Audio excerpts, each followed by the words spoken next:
Hello friends, welcome to prep IAS. आप सभी लोगों का प्रेप आईएएस पे स्वागत है। फ्रेंड्स, इस सेशन को स्टार्ट करने से पहले आप सभी लोगों के लिए एक बहुत ही इम्पोर्टेंट अनाउंसमेंट है।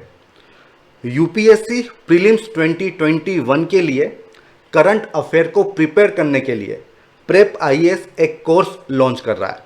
काफ़ी सारे स्पेशल फीचर्स हैं, जैसे कि कॉम्प्रिहेंसिव कवरेज होगा, टोटल ड्यूरेशन 18 डेज की होगी और इस कोर्स को इस तरह से डिज़ाइन किया है कि आपका 3 टाइम रिवीजन हम लोग इंश्योर करने वाले हैं। देखिए किस तरह से ये कोर्स 1 अगस्त से स्टार्ट होने वाला है, जो कि संडे है, एंड कब तक चलेगा? 11 सितंबर तक।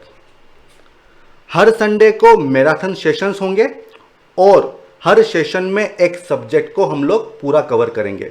उसके बाद फ्राइडे को लाइव डाउट सेशंस होंगे एंड सैटरडे को लाइव मॉक टेस्ट होंगे। तो इस तरह से हम इंश्योर करेंगे कि आपका 3 टाइम रिवीजन हो जाए। अब देखिए, आपको इस कोर्स को ज्वाइन करने के लिए क्या करना है।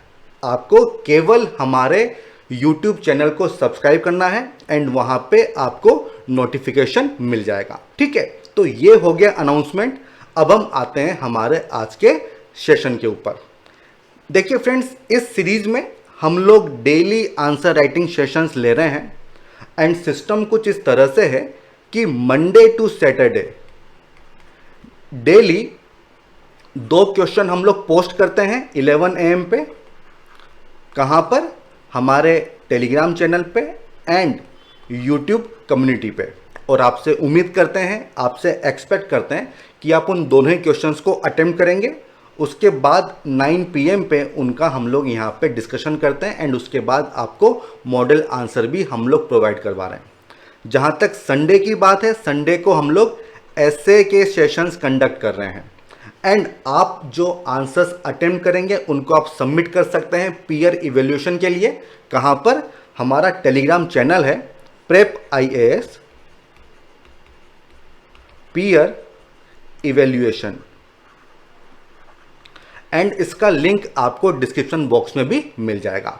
तो आज का सेशन स्टार्ट करते हैं। आज हमने जो 2 क्वेश्चन लिए हैं वो GS4 एथिक्स से लिए हैं। 1 बाय 1 दोनों को डिस्कस करेंगे। आपके जो भी डाउट हो आप डायरेक्टली कमेंट सेक्शन में लिख के मुझसे पूछ सकते हो एंड सबसे एंड में एक लर्नर की आंसर शीट भी हम लोग डिस्कस करने वाले हैं। अब देखिए, फर्स्ट क्वेश्चन एक 10 मार्कर है, मीन्स 150 वर्ड्स में आपको इसको अटेम्प्ट करना है। क्या पूछा गया है? Discuss how the role of a leader is different from an administrator. फिर पूछा गया है, should an administrator work as leader, और discuss its scope and limitation. तो देखिए, सबसे पहले हमारी कोशिश होनी चाहिए इसके जो पार्ट्स हैं उसको आइडेंटिफाई कर सकें। देखिए, सबसे पहले क्या पूछा गया है कि रोल ऑफ लीडर किस तरह से अलग होता है रोल ऑफ एडमिनिस्ट्रेटर से। तो सबसे पहले तो आपको यह पता होना चाहिए कि लीडर क्या होता है एंड एडमिनिस्ट्रेटर क्या होता है। उसके बाद आपको बताना होगा कि उनके रोल में क्या डिफरेंस है। ठीक है, इसके बाद क्या पूछा गया है कि क्या एक एडमिनिस्ट्रेटर को एक लीडर होना चाहिए, ये अगला पार्ट है। और फिर आपको बताना है कि इसकी स्कोप एंड लिमिटेशंस क्या हैं। किस चीज़ का स्कोप एंड लिमिटेशन? कि क्या एडमिनिस्ट्रेटर को एक लीडर होना चाहिए। तो ये सवाल पूछा गया है, 10 मार्कर है, आपको शॉर्ट फॉर्म में ही इसको लिखना है। देखिए क्या डिफरेंट पार्ट्स हो गए। सबसे पहले आप इंट्रोड्यूस करेंगे, देन आप बताएंगे कि रोल किस तरह से डिफरेंट है, देन आप बताइए कि क्या एक एडमिनिस्ट्रेटर को लीडर होना चाहिए, उसका स्कोप क्या है, उसकी लिमिटेशंस क्या है, एंड सबसे एंड में आपको कंक्लूड करना होगा। अब देखिए, इस क्वेश्चन को डील करने के लिए आपको ये पता होना चाहिए कि लीडर क्या है, एडमिनिस्ट्रेटर क्या है और उनके बीच में क्या डिफरेंस होता है। तो जहां तक इंट्रोडक्शन की बात है, आप डिफाइन कर दो कि लीडर क्या होता है एंड एडमिनिस्ट्रेटर क्या होता है, उनकी क्या डेफिनेशन होती है। देखिए, लीडर वो पर्सन होता है जो कि एक ग्रुप को लीड करता है, तो लीड से ही हो गया लीडर। और जब हम एडमिनिस्ट्रेटर की बात करते हैं तो उसकी क्या रिस्पॉन्सिबिलिटी होती है? उसके पास भी कुछ लोग होंगे जिनके पास कुछ स्किल्स होंगी, कुछ रिसोर्सेज होंगे, एंड उसके थ्रू उसको एक ऑब्जेक्टिव अचीव करना है, वो हो जाएगा एडमिनिस्ट्रेटर। ठीक है, तो एक टर्म हो गई लीडर जो कि लीड करता है, और दूसरा हो गया एडमिनिस्ट्रेटर। अब देखिए, आपको कुछ ज़्यादा समझ में आया नहीं होगा, मैं इस बात को समझ सकता हूँ, थोड़ा इसको और डीप में समझते हैं। देखिए, एक लीडर वो होता है जिसके फॉलोअर्स होते हैं, जैसे कि महात्मा गांधी, रतन टाटा, ये सब लीडर्स हैं, इनके फॉलोअर्स होते हैं। लीडर्स के पास एक विजन होता है, एक आइडिया होता है, और जिसके बेसिस पे लोग उनको फॉलो करते हैं, तो ये चीज़ होती है लीडरशिप। देन एडमिनिस्ट्रेटर, देखिए एडमिनिस्ट्रेटर के पास क्या होता है, इनके पास रिसोर्सेज होते हैं, इनके पास टारगेट होता है, इनके पास मिशन होता है। लीडर के पास क्या है? विजन। एंड एडमिनिस्ट्रेटर के पास क्या है? मिशन। और उस मिशन को उसको रूल्स एंड रेगुलेशन के तहत काम करते हुए पूरा करना होता है। तो ये डिफरेंस आपको समझना होगा। देखिए, अक्सर ऐसा कहा जाता है कि एडमिनिस्ट्रेटर डू थिंग्स राइट, वो चीज़ों को सही तरीके से करते हैं, मीन्स जो रूल्स एंड रेगुलेशंस बनाए गए हैं, जो कंपनी का कल्चर है, उसको वो फॉलो करेंगे। जबकि leaders do the right things, वो सही काम करते हैं, मीन्स वो ऐसे डिसीजन लेते हैं जो कि एक ऑर्गेनाइजेशन के लिए सही होते हैं। आई होप अब आपको कुछ कुछ समझ में आ रहा होगा। ठीक है, तो देखिए, जब हम लीडर की बात करते हैं तो लीडर के फॉलोअर्स होते हैं। और लीडरशिप क्यों जरूरी है? क्योंकि वो लोगों को मोटिवेट करते हैं, उनको इंस्पायर करते हैं, और उससे क्या होगा कि जो उनके फॉलोअर्स हैं वो अपना 100% देंगे, तो आप काम को बड़े आराम से करवा लोगे। ठीक है, तो लीडरशिप इसलिए जरूरी होती है। जब हम लीडरशिप की बात करते हैं तो वो केवल माइंड से काम नहीं करेंगे, बल्कि अपने दिल से भी काम करेंगे, इमोशनल इंटेलिजेंस। ठीक है, तो हार्ट एंड माइंड दोनों का वो यूज करते हैं। लेकिन जब हम बात करते हैं एडमिनिस्ट्रेटर की, तो वहां पे मेनली वो अपना दिमाग यूज करते हैं। ठीक है, तो इसलिए जो एक ट्रस्ट वाली बात होती है, तो लीडर एंड फॉलोवर के बीच में ज्यादा ट्रस्ट होता है, क्योंकि वो उसको फॉलो कर रहे हैं। लेकिन ये चीज एडमिनिस्ट्रेटर में मिसिंग होती है, क्योंकि वहां पे आपको रूल्स रेगुलेशन को फॉलो करना है। ठीक है, आप इस तरह से भी समझ सकते हो कि जो लीडर होता है वो पॉलिसी बनाता है, वो स्ट्रेटजी बनाता है, वो ऐसे डिसीजन लेता है जिससे लॉन्ग टर्म में कंपनी का फायदा होता है।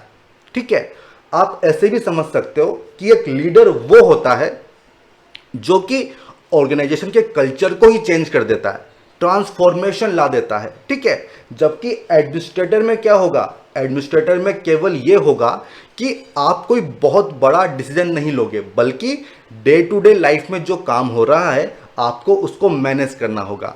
मेनली इनका फंक्शन क्या होता है? ऑर्गेनाइजिंग, कंट्रोलिंग, ये सब इनके फंक्शन होते हैं, प्लानिंग, ये सब इनका फंक्शन होता है। एंड जिनका ऑप्शनल पबेड होगा उनके लिए टॉपिक बहुत इंपॉर्टेंट है, और मैं आपको बता दूं, ये मुझसे पूछा गया था इंटरव्यू में question, what is the difference between manager and leader. ठीक है, तो इसको आपको अच्छे से प्रिपेयर करना चाहिए। ठीक है, अब देखिए क्या पूछा गया है कि role of a leader, how it is different from an administrator. तो देखिए, ये काफ़ी कुछ मैं आपको समझा चुका हूँ, काफ़ी सारे पॉइंट्स हैं जो हालांकि मैंने लिखे नहीं है लेकिन आपको बता दिए हैं, तो आप अपने नोट्स बना सकते हो।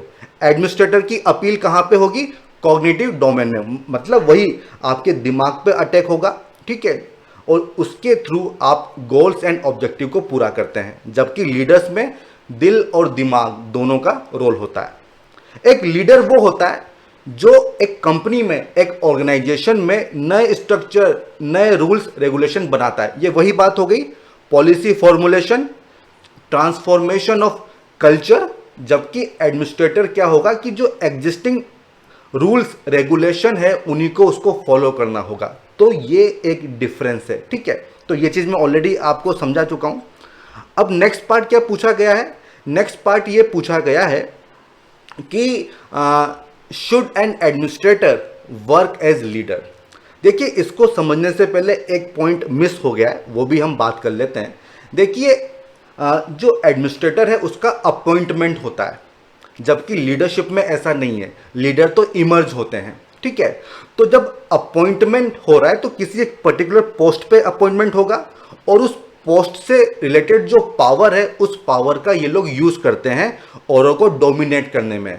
जबकि लीडरशिप में ऐसा नहीं है, उनके तो मास फॉलोअर्स होते हैं और उनके विजन के हिसाब से, उनके बिहेवियर के हिसाब से लोग उनसे इंप्रेस होते हैं, उनसे इन्फ्लुएंस होते हैं और उनको फॉलो करते हैं। तो ये भी एक डिफरेंस था जो मैं बताना आपको भूल गया था। अब बात करते हैं नेक्स्ट पार्ट की, वो क्या है, should an administrator work as leader. देखिए, लीडर एंड एडमिनिस्ट्रेटर दोनों के अपने फायदे हैं, ठीक है। तो आइदर और वाली अप्रोच नहीं चलेगी, दोनों के अपने फायदे हैं। और पूछा क्या गया है कि क्या एक एडमिनिस्ट्रेटर को लीडर होना चाहिए, तो इसका स्कोप आपको बताना होगा। देखिए, एडमिनिस्ट्रेटर क्या करता है, जो डे टू डे फंक्शन होंगे उसमें वो डिसीजन लेता है। तो अगर उसमें लीडरशिप स्किल्स होंगी तो उसको फायदा मिलेगा। किस तरह से, देखिए, उसके पास एक टीम है और अगर वो अपने बिहेवियर से, अपने विजन से टीम को इन्फ्लुएंस करने में कामयाब होगा तो वो सभी लोग मोटिवेट होंगे, उनका मोरल काफ़ी हाई होगा और इससे होगा क्या, एफिशिएंट फंक्शनिंग होगी जो भी ऑर्गेनाइजेशन है, जो भी टारगेट दिया गया है। फॉर एग्जांपल अगर हम बात करें इलेक्शन कमीशन की, तो उनका काम क्या है, इलेक्शन को मैनेजमेंट करना। हालांकि ये एक एडमिनिस्ट्रेशन वाला काम है, लेकिन अगर वो एक अच्छे से लीडरशिप रोल प्ले करते हैं तो उससे होगा क्या कि जितने भी उनके टीम मेंबर्स हैं वो सब मोटिवेटेड होंगे, उनका मोरल काफ़ी हाई होगा और इससे होगा क्या कि जो इलेक्शन है उनका कंडक्ट सक्सेसफुल होने के चांसेस बढ़ जाएंगे। लेकिन लिमिटेशन क्या है, देखिए, लिमिटेशन ये है कि जो एडमिनिस्ट्रेटर है उसको given rules, regulation, culture, procedure के बेसिस पे काम करना होता है, ठीक है। वो खुद से मेजर डिसीजंस नहीं ले सकते हैं, तो ये चीज आपको लिमिटेशन में लिखनी होगी, ठीक है। अब क्या पूछा गया है, कंक्लूजन, कि किस तरह से आप कंक्लूड करोगे। सारे पार्ट्स हमने देख लिए हैं। तो देखो, दोनों ही फंक्शन होने जरूरी हैं। तो आप यहाँ पे लिख सकते हो कि जो एडमिनिस्ट्रेटर है उसके पास लीडरशिप स्किल्स होनी चाहिए, सिमिलरली जो लीडर है उसके पास भी एडमिनिस्ट्रेटिव स्किल्स होनी चाहिए, ताकि उसका जो भी विजन है वो सही से एग्जीक्यूट हो जाए, ठीक है। तो मैंने कोशिश की है इस जो टॉपिक को अच्छे से समझाने की। काफ़ी सारे माइन्यूट डिटेल हैं जो आपको पता होनी चाहिए, आप अपने नोट्स बना सकते हो, ठीक है। अब हम आते हैं सेकंड क्वेश्चन की तरफ, जो कि एक केस स्टडी है। देखिए क्या पूछा गया है, in one of the district of A frontier state. तो ये एक कीवर्ड है जिसको आपको हाईलाइट कर लेना होगा, फ्रंटियर स्टेट। और फ्रंटियर स्टेट की अपनी कुछ प्रॉब्लम्स होती हैं। Narcotics menace has been rampant, drugs का चलन काफ़ी ज़्यादा है। This has resulted in money laundering, mushrooming of poppy farming. इस नारकोटिक्स की वजह से मनी लॉन्ड्रिंग हो रही है, अफीम की खेती हो रही है, आर्म्स की स्मगलिंग हो रही है और एजुकेशन जो है अब वहाँ पे हो ही नहीं रही है, पूरा उसकी स्टॉलिंग हो गई है। तो ये हमने क्वेश्चन के रूप में भी देखा था जब हमने सिक्योरिटी को डिस्कस किया था। सिस्टम कोलैप्स होने वाला है और सिचुएशन इस तरह की है कि ऐसी अनकन्फर्म रिपोर्ट्स हैं कि जो लोकल पॉलिटिशियन है, सीनियर पुलिस ऑफिसर्स हैं, वो भी ड्रग माफिया के साथ जुड़े हुए हैं। ऐसी अनकन्फर्म रिपोर्ट्स हैं। तो ये भी एक कीवर्ड है जिसको आपको हाईलाइट कर लेना चाहिए। यहाँ पे नेक्सस की बात हो रही है, ठीक है। At that point of time a women police officer, जिनको उनकी स्किल्स के लिए जाना जाता है, उनको एसपी के रूप में अपॉइंट किया गया है ताकि सिचुएशन को कंट्रोल किया जा सके।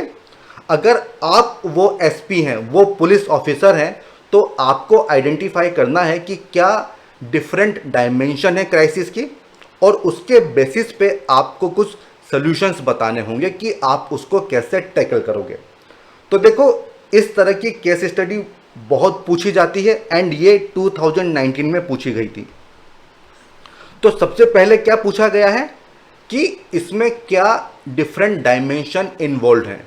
तो देखो, साफ साफ दिख रहा है कि एक फ्रंटियर स्टेट है।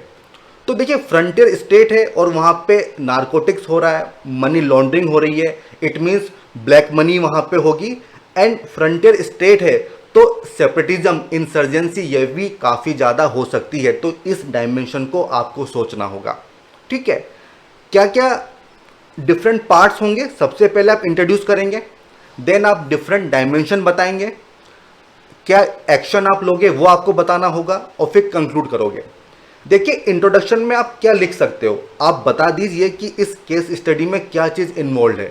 वो ये है नेक्सस, जिन लोगों के ऊपर ये रिस्पॉन्सिबिलिटी है इस इशू को दूर करने की, वो खुद ही इस क्राइसिस में इन्वॉल्व हैं। मीन्स यहाँ पे नेक्सस की आप बात कर सकते हो, जो क्रिमिनल्स हैं, पॉलिटिशियंस हैं, ब्यूरोक्रेट्स हैं, वो सब इन्वॉल्व हैं, पुलिस ऑफिसर्स वगैरह। तो इससे आप इसकी शुरुआत कर सकते हो। अब देखिए क्या पूछा गया है कि क्या डिफरेंट डायमेंशन इन्वॉल्व हैं क्राइसिस की। तो देखो, सबसे पहली बात तो क्योंकि फ्रंटियर स्टेट है, ट्रैफिकिंग वगैरह हो रही है, तो आप सिक्योरिटी की बात कर सकते हो। मैंने आपको बताया कि सेपरेटिस्ट टेंडेंसीज हो सकती हैं, इंसर्जेंसी वगैरह हो सकती हैं। देन मनी लॉन्ड्रिंग है, ठीक है, ड्रग की ट्रैफिकिंग वगैरह हो रही है, आर्म्स की स्मगलिंग वगैरह हो रही है, तो इसके लीगल इश्यूज भी हैं क्योंकि ये सब इलीगल चीज़ें हैं। देन सोशल इश्यूज भी हैं, ड्रग्स का रोल काफ़ी बढ़ रहा है और इससे क्या होगा, जो वहाँ का यूथ होगा वो काफ़ी अफेक्ट होगा। एजुकेशन ख़त्म हो रही है तो इसका भी इफेक्ट होगा यूथ पे, तो लॉन्ग टर्म में काफ़ी हार्मफुल इफेक्ट होने वाले हैं। फैमिली एज ए इंस्टीट्यूशन पूरा कोलैप्स हो जाएगा, क्योंकि अगर घर के मेंबर्स ड्रग्स में इन्वॉल्व होंगे, उनको एजुकेशन नहीं मिलेगी तो फिर क्या मतलब है। ठीक है, तो ये सोशल डायमेंशन हो जाएगी। Then economic dimension, black money generation, ठीक है, ये चीज़ आप यहाँ पे लिख सकते हो क्योंकि हर चीज़ इलीगल है और पैसा जो है वो मनी लॉन्ड्रिंग के में यूज हो रहा है। Then political and administrative issues, देखिए नेक्सस है और नेक्सस से क्या होगा, करप्शन होगा, और ये सब लोग क्यों इंटरेस्टेड हैं, क्योंकि इन सबको उसका बेनिफिट हो रहा होगा। हो सकता है कि जो ब्लैक मनी है वो एज ए करप्शन यूज हो रही हो पुलिस डिपार्टमेंट में, उनको ब्राइब दी जा रही हो। जहाँ तक पॉलिटिशियन की बात है, हो सकता है उसका यूज हो रहा हो इलेक्शन में, तो वो सब लोग इसीलिए इन्वॉल्व हैं। तो ये डिफरेंट डायमेंशन है क्राइसिस की जो आपको यहाँ पे बतानी होगी। अब आता है सोल्यूशन। देखिए, आप वहाँ पे एज ए एसपी बन के आए हो, अनकन्फर्म्ड रिपोर्ट्स हैं आपके पास, तो आपको आइडिया तो लग जाएगा कि क्या इशू है। तो सबसे पहले तो आप जो डिफरेंट स्टेक होल्डर्स हैं, मनी लॉन्डर्स हो गए, स्मगलर्स हो गए, पॉलिटिशियन हो गए, पुलिस फोर्स में जो लोग हैं, उनको आइडेंटिफाई करो और उनके क्या वेस्टेड इंटरेस्ट हैं ये आपको पता करने होंगे। तभी आपको रियल सिचुएशन पता चलेगी कि ये जो प्रॉब्लम है ये कितनी गहरी है, क्योंकि ये फ्रंटियर स्टेट है। तो सबसे पहले आप क्या चाहोगे कि ये जो मूवमेंट है ड्रग्स का, पैसे का, आर्म्स का, ये बंद हो जाए। तो इसके लिए आप सिक्योरिटी फोर्सेस की हेल्प ले सकते हो ताकि जो बॉर्डर मैनेजमेंट है वो अच्छे से हो जाए। तो ये होगा फर्स्ट सोल्यूशन जो आप कर सकते हो। देन आप एसपी हो, आपकी पावर में ये चीज़ आती है कि जो लॉज हैं उनको आप स्ट्रिक्टली इंप्लीमेंट करो, क्योंकि देखिए काफ़ी सारे पुलिस फोर्स के लोग भी शामिल हैं, तो हो सकता है वो लॉज को फॉलो नहीं कर रहे हो, उनको इंप्लीमेंट ना कर रहे हो। तो क्योंकि आप हेड ऑफ द डिपार्टमेंट हैं, वहाँ पे आप एसपी हैं, तो आप इसको इंश्योर कर सकते हो। जहाँ तक पॉपी फार्मिंग की बात है, आप उसको बैन कर सकते हो, डेफिनेटली आप इसको कर सकते हो क्योंकि ये इलीगल है। देन क्योंकि ये काफ़ी टाइम से चल रहा है, तो आप रेड्स वगैरह कर सकते हो ताकि इलीगल आर्म्स को सीज किया जा सके, करेंसी, ड्रग्स को सीज किया जा सके। जो हैबिचुअल ऑफेंडर्स हैं उनको आप कस्टडी में ले लो, उनसे पूछो कि भाई उनसे इनपुट लो कि कौन कौन इसमें इन्वॉल्व हैं। ये डेफिनेटली आपको करना चाहिए, ये आपकी पावर्स में आता है। देन अनकन्फर्म्ड रिपोर्ट्स हैं कि पुलिस वाले भी शामिल हैं, तो आप इन्वेस्टिगेट करो और पता लगाओ कि कौन कौन पुलिस वाले हैं जो इसमें शामिल हैं, और जैसे भी इन्वेस्टिगेशन का आउटपुट होता है तो उस पर आपको एक्शन लेना होगा। ये आपके पावर में आता है, आपके जुरिडिक्शन में आता है एसपी के में, तो इसको आप कर सकते हो। अब देखिए, इसके बाद ड्रग्स का रोल है, तो केवल लॉ को इम्प्लीमेंट करने से चीज़ें नहीं होंगी, आपको एक कैंपेन चलाना होगा अगेंस्ट ड्रग्स, ताकि लोगों को पता चले कि ये कितना हार्मफुल है। इसमें आप सोशल मीडिया का यूज़ कर सकते हो, आईसीटी टूल्स का यूज़ कर सकते हो, जो एनजीओ हैं, सिविल सोसाइटी ऑर्गेनाइजेशन है, पंचायत वगैरह हो गए, इन सबको आप इन्वॉल्व कर सकते हो। आप डोर टू डोर कैंपेन भी चला सकते हो, जैसे कोविड में अभी होता है, पुलिस पूरा एक रैली निकाल देती है, तो वो आप यहाँ पे यूज कर सकते हो। ड्रग्स का इशू है, यूथ इन्वॉल्व है, तो रिहेबिलिटेशन सेंटर आप ओपन कर सकते हो। और अगर ये आपकी पावर में नहीं है, ठीक है, क्योंकि हो सकता है कि ये पावर डीएम के पास हो, तो डीएम की हेल्प ले लो, क्योंकि ऐसा तो होगा नहीं कि आप सुपरमैन हो, हर चीज़ आप कर सकते हो। एसपी की पावर्स होती हैं, लेकिन सारी पावर्स नहीं होंगी, क्योंकि डिवीजन ऑफ पावर है। हो सकता है वो पावर डीएम के पास हो, तो उनसे बात करो, उनकी हेल्प लो। एनजीओ, सिविल सोसाइटी, इन सब की आपको हेल्प लेनी होगी। स्कूल बंद हो रहे हैं, एजुकेशन पे इफेक्ट हो रहा है, तो देखो स्कूल्स को आपको खोलना होगा, डोर टू डोर कैंपेन चलाना होगा, स्कूल की इंपॉर्टेंस आपको समझानी होगी। और ये केवल आपके अकेले से नहीं होगा, जो डिफरेंट डिपार्टमेंट्स हैं उनको आपको इन्वॉल्व करना होगा, ताकि जो लोग स्कूल छोड़ दिए हैं वो वापस स्कूल में आ जाएं। तो ये सब स्टेप्स आप ले सकते हो। अब देखिए, ये इतना आसान नहीं होगा, आपके ऊपर काफ़ी प्रेशर हो सकता है, पॉलिटिशियन का, पुलिस का भी हो सकता है आपका ट्रांसफ़र भी हो जाए, ठीक है। तो उससे आपको घबराना नहीं है, ये चीज़ आप मेंशन कर सकते हो कि इससे मैं घबराऊंगा नहीं, और मेरा फोर्स ऑफ मोटिवेशन क्या होगा, स्पिरिट ऑफ सर्विस। जो आपका रोल है वो आप फुल डेडिकेशन से उसको निभाओगे, ये चीज़ आप यहाँ पे लिख सकते हो। देन आपको कंक्लूड करना होगा। देखिए, कंक्लूजन में आप क्या कर सकते हो, ये जो सिचुएशन दी गई है, ये एक प्रॉब्लम है इंडिया में, जो हमारे फ्रंटियर स्टेट हैं। तो आप एक लॉन्ग टर्म सोल्यूशन दे दो कि इंडिया को फोकस करना चाहिए ऑल राउंड डेवलपमेंट के लिए, भले वो सोशल हो, इकोनॉमिकल हो, हर फील्ड में हमें फोकस करना होगा कि ये जो हमारे फ्रंटियर स्टेट हैं ये डेवलप हों, ताकि इस तरह के इशू ना हो। क्योंकि अगर यहाँ पे कोई इशू होगा तो कंट्री की इंटीग्रिटी एंड सिक्योरिटी पे इसका इफेक्ट होगा। तो इसको आप मेंशन कर सकते हो कंक्लूजन में। तो दोनों ही क्वेश्चन हमने डिस्कस कर लिए। अब एक लर्नर की आंसर शीट भी देख लेते हैं। देखिए, फर्स्ट क्वेश्चन किसी ने अटेम्प्ट नहीं किया था, तो वो मैं डिस्कस नहीं कर रहा हूँ। जो केस स्टडी है वो काफ़ी लोगों ने अटेम्प्ट की, तो उसको मैं यहाँ पे डिस्कस कर रहा हूँ। देखिए क्या लिखा गया है शुरुआत में, in this situation many aspects have to deal. थोड़ा इंग्लिश पे वर्क करो, इंग्लिश ग्रामर सही नहीं है। But the most important is control the smuggling of drugs and money laundering. देखिए, ये इंट्रोडक्शन सही नहीं है। आप इस केस स्टडी का जो क्रक्स है वो बताइए कि मेन थीम क्या है, मेन इशू क्या है, वो आपको लिखना होगा। Then as superintendent of police these crisis can be faced. देखिए, आपसे क्राइसिस नहीं पूछा गया है, आपसे क्राइसिस की डायमेंशन पूछी गई है। आपने क्या लिखा है, sources of smuggling, confirmation of reports. देखो, कंफर्मेशन नहीं है, अनकन्फर्म्ड रिपोर्ट है, तो जो पूछा गया है उसको सही से मेंशन करो। Maintaining law and order, coordination of international agency, क्योंकि फ्रंटियर स्टेट है। देखो, ये तो क्राइसिस है, आपको उसकी क्या डिफरेंट डायमेंशन है वो आपको बतानी है कि इससे क्या होने वाला है। तो जो हमने बात की थी, legal dimension, social dimension, economic dimension, वो आपको यहाँ पे मेंशन करनी होगी। मतलब आपने क्वेश्चन सही से समझा नहीं है, तो क्या करो, 2 से 3 बार उसको पढ़ो, तभी आपको पता चलेगा कि पूछा क्या गया है, ठीक है। Then next one is measures to deal with this crisis. सबसे पहले आपने लिखा है seek coordination from my subordinates. अब मान लो वो सबऑर्डिनेट ही करप्ट हैं या मिले हुए हैं, तो क्या करोगे, तो सबसे पहले आपको आइडेंटिफाई तो करना होगा ना, तो वो चीज़ एक मिसिंग है। देन आपने क्या बोला है, find out the available sources of the smuggling and send a report about narcotics to the NCB. देखिए, आप अपनी रिस्पॉन्सिबिलिटी को पूरा करो, ठीक है। रिपोर्ट भेजने की जरूरत तो काफ़ी बाद में आएगी, पहले जो आपकी पावर है उसको आप इंप्लीमेंट करो, क्योंकि काफ़ी कुछ तो आप ही कर सकते हो, ठीक है। तो एनसीबी ईडी को शामिल करना सही नहीं है, ठीक है।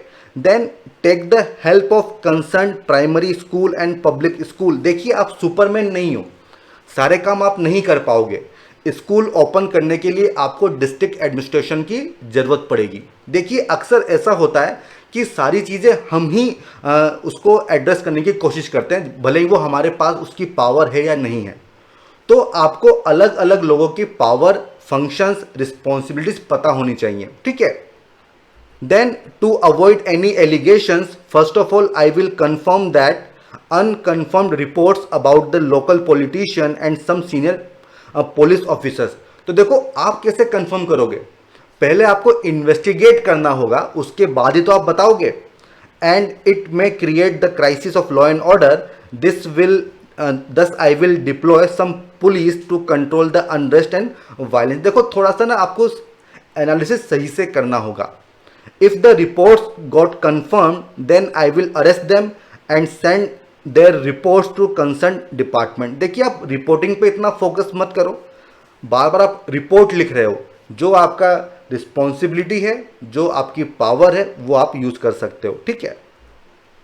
As a frontier state, Ministry of Home can seek coordination from the concerned international agencies. अब आप इसमें आपका क्या रोल है, तो यहाँ पे आप बताइए, क्योंकि फ्रंटियर स्टेट है तो मैं हेल्प लूँगा.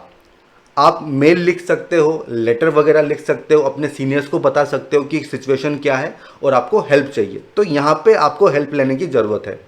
Thus, by following these steps, the crisis can be handled with the cooperation of concerned department. तो देखो यार, एनालिसिस आपका थोड़ा सा आपने सही से नहीं किया है, मैं अच्छे से मैंने डिस्कस किया है, और भी आपको सोल्यूशन देने होंगे, थोड़ा सा और डायमेंशन आपको ऐड करनी होगी, और आपने काफ़ी शॉर्ट में इस केस स्टडी को लिख दिया है, तो ऐसा नहीं करना है. जो आपको स्पेस दिया है उसको यूज़ करो, प्रॉपर डायमेंशंस को डालो, और जो फर्स्ट पार्ट पूछा गया था वो आपने सही से उसको एड्रेस नहीं किया है, तो अच्छे से क्वेश्चन को पढ़िए. तो ये सब चीज़ें हैं जो आपको इम्प्रूव करनी होगी. ठीक है. तो इसी के साथ ये लेक्चर मैं यहीं पे कंक्लूड कर रहा हूँ. आपके जो भी इश्यूज हैं, डाउट हैं, आप कमेंट सेक्शन में मुझसे पूछ सकते हो. एंड हमारे इस वीडियो को ज़रूर लाइक करें, साथ ही साथ हमारे चैनल को ज़रूर सब्सक्राइब करें. ठीक है. एंड अपने फ्रेंड्स में, ग्रुप्स में हमारे इस इनिशिएटिव को आप शेयर कीजिए, फॉरवर्ड कीजिए, ताकि मैक्सिमम लोग इससे जुड़ सकें. ठीक है friends, goodbye, all the best.